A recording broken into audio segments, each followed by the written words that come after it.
नमस्कार दोस्तों, हमारे YouTube चैनल घरेलू टेक्निक में आप सभी का स्वागत है। आज हम बताने जा रहे हैं सिया माँ की कहानी। हाँ दोस्तों, वीडियो को लास्ट तक ज़रूर देखना, लाइक करना, सब्सक्राइब करना, शेयर करना, कमेंट करके ज़रूर बताना कि आप सभी को हमारी वीडियो कैसी लगी। बहुत समय पहले की बात है। एक राजा और रानी थे। रानी गर्भवती थी। राजा को उम्मीद थी उनको लड़का होगा, लेकिन समय आने पर रानी ने एक बच्चे को जन्म दिया जो कि लड़की थी। जब राजा को इस बात का पता चला, वह काफ़ी निराश हुआ।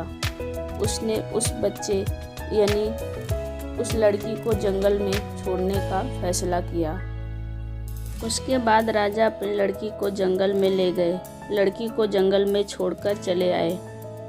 जंगल में लड़की भूख प्यास के मारे उसका बुरा हाल था, इसलिए वह खाने की तलाश में भटकने लगी। कुछ दूर चलने पर उसने एक कुटिया दिखाई दी। जब वह कुटिया के पास पहुंची, तब उसने कुटिया का दरवाज़ा खुला देखा। वो कुटिया के अंदर चली गई। उसने देखा वहाँ एक नल था। वह पानी पीने उसके पास गई। तब उसने देखा कि एक मुर्दा उसके पास वहाँ कुटिया में पड़ा हुआ था। उसके पूरे शरीर पर घास फूस जमे हुए थे। तब वह घास फूस हटाने लगी। उसने देखा कि कुटिया का दरवाज़ा सुबह खुलता, शाम को बंद हो जाता था। वह दिन भर जंगल में खाना ढूंढती और शाम को कुटिया में आकर मुर्दे के ऊपर का घास फूस निकालती। ऐसा करते करते उसने सारा घास फूस निकाल दिया। अब थोड़ा सा उसके आँख के ऊपर का ही बाकी था। उसने सोचा कि अब यह थोड़ा सा ही बाकी है, मैं थोड़े टाइम के लिए बाहर जाके आती हूँ। वह कुटिया के बाहर चली गई। वहाँ एक दही बेचने वाली औरत आई। वह कुटिया के अंदर चली आई। वह औरत ने देखा कि यहाँ एक मुर्दा पड़ा हुआ है। उसकी आँख के ऊपर थोड़े से घास कुछ जमे हुए हैं। लाओ, मैं अब इसको निकाल देती हूँ। उसने वो हटा दिया। ऐसा करते ही मुर्दा जिंदा होकर खड़ा हुआ। उसने उठते ही उस औरत से कहा कि मैं एक राजा हूँ, मैं तुमसे विवाह करूँगा। कुछ दिनों बाद जंगल के पास एक मेला लगा। राजा ने उस दही वाली औरत से मेला घूमने जाने की बात कही।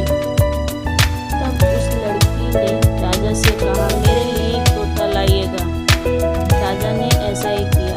उस लड़की के लिए तोता लाए। लड़की अपने मन की सारी बातें तोते से करती थी। रात के वक्त जब राजा दही वाली के साथ होते थे, वह अपने तोते से बात करती थी। ऐसा हर रोज होता था। राजा के मन में शंका हुई, वह लड़की अपने तोते से किस तरह की बातें करती है, मुझे पता लगाना पड़ेगा। और इसके बारे में उन्होंने दही बेचने वाली औरत से पूछा, लेकिन उस औरत ने उस बात को टाल दिया और कहा कि उसकी हर रोज की आदत है। एक दिन राजा ने स्वप्न देखा कि मुझे उस लड़की की बात सुननी चाहिए। दूसरे ही दिन राजा ने उस लड़की और तोते की सारी बात सुन ली। उसके बाद उन्हें सच्चाई का पता चला कि किस तरह से इतनी परिश्रम के बाद राजा को उनकी वजह से जीवन दान मिला। इसके बाद राजा ने उस लड़की से विवाह किया और दही बेचने वाली को छोड़ दिया। राजा रानी मिलकर राजपाट किए। बोलिए सिया माँ की जय।